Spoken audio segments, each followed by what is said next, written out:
something insane. Right. So by saying this, and we go, well, you're a crying wolf, we don't want to press it. No, I agree. We don't want to do that. I'm looking at him, and I agree with you. I've known him a long time, and I'm looking at him thinking he now knows he's got to get out of this. But extricating the United States out of this is not easy. No, I think he just should threaten them for the next 3 years. Threaten every couple of months. Yeah. Just keep pushing it, keep kicking it down, keep threatening. You know what? It's actually not a bad strategy. It's a great strategy. Yeah. Annihilation's coming. Kingdom, and he joined. Hey, ladies and gentlemen, welcome again to Dewey Unfiltered. This is yet another proof to show that all these people know that Donald J. Trump is a madman. Donald J. Trump is that boy who cries, "Woof," and then people come and then he said, "I was joking." Donald J. Trump is that emperor who walks around naked, but people tell him that he's the best dressed emperor of all time. They know that this man is no good. They know that this man was never meant to be president. But guess what? When you support him, you make a lot of money because there are a lot of Americans who do not use their brains. This is yet another proof for you guys to see and listen and know that the person that you guys are calling Jesus is not Jesus. The person who tries to compare himself with Jesus, who is not even a practicing Christian. The person who says he has no faith, but claims that he knows the Bible more than the Pope. And some of the pastors support him. So guys, just listen to this and I'll be at the end for us to comment and for us to give our views. And before you go, don't forget to smash that subscription button, like the content, boost the algorithm and come back for more. Me now. Tim, great to meet you. Well, thank you so much. I have not been banned, and I hope to not be banned. I enjoy it here. I like it here too much to get banned. I mean, look, a lot of Americans, and I blame Tommy Robinson for a lot of this stuff, but a lot of Americans seem to be under a very weird view of this country right now, and the capital city in particular. You've been here for a few days now. What's your view of it? I love it here. I'm getting a little bit of a skewed point of view. I'm staying in a beautiful area, in a beautiful hotel. There are protests, which I like coming when things are... One to the right, one to the left. Yesterday. One to the right, one to the left. It was amazing. There were dueling protests at the same time outside of my hotel window, and I was drinking tea and watching, and that was great. I enjoyed it. I thought it was great. I like going to a place when it's chaotic. But no, there's an idea that everything is, it's a crime-ridden hellscape. Right. I have not found that. No. I have not found that. It's bullshit. Yeah, I think you have areas that are a problem. Right. We did see one guy, two young guys chasing each other. One kid was chasing another kid, and that other kid ran into a grocery store. I don't know what that was. It seemed violent, but it's whatever. But also, I mean, no offense. I mean, look, I love America, and I love Americans, and I've lived and worked there since 20 years now.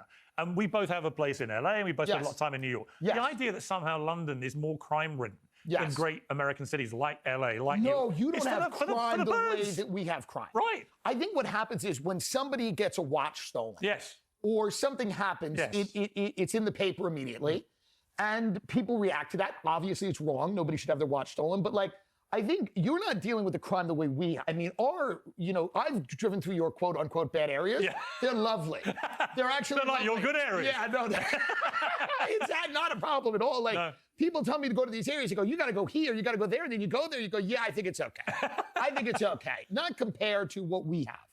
There was some big events going on at the same time as the rallies. One of which was Eurovision. Are you aware of Eurovision? I do. I'm very aware of it. I'll watch clips of it. As an American, we're not in it. Are we in it? No, you're not. It's the European countries. We're not in it. I will tell you that I found a lot of what Israel has done over the last few years questionable. But now that they have come in second, I'm swayed. Personally, What do you think about the whole debate about, people get very exercised about whether you should ban Israel from a singing competition, Eurovision, or ban them from competing, like Iran might be banned from the Soccer World Cup, and so on. What do you feel about punishing countries who may be engaged in military conflicts? People would argue back, well, hang on, America's engaged in an action in Iran, which many people view as illegal, for example. Should they be banned from hosting a World Cup? Yeah, to me, it's all about money. And if people are really, upset about something going on, you have to cut off funding. So I think at this point, until we can rein Israel in, we can't fund them anymore militarily. I think that's becoming a mainstream view in my country.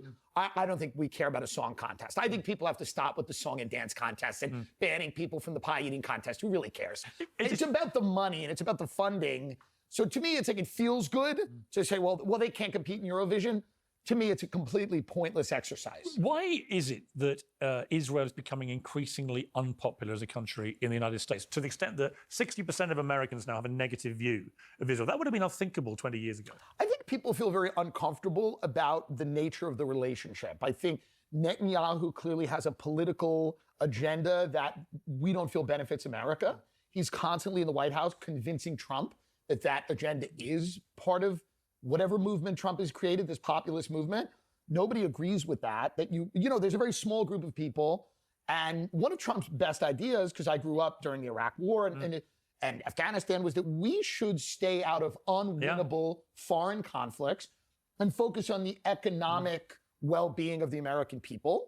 And that's been completely thrown out the window. Which is why I don't understand this whole Iran thing from a political, never mind anything else, from the political economic aspect of this decision by Trump. And I said it from day one. There seemed to be no clear end game here. Was it regime change? Was it preventing nuclear weapon? Was it this other? But here we are, you know, several months into this thing now.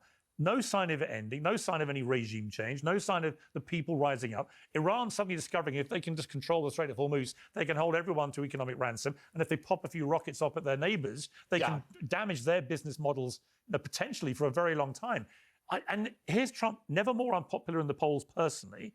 The economy is really struggling from this. Cost of living is going up again when it was coming down the right way. And he's got midterms in November. And you think, none of this makes sense to me. None of it makes sense. I feel as if he thought he had to do it.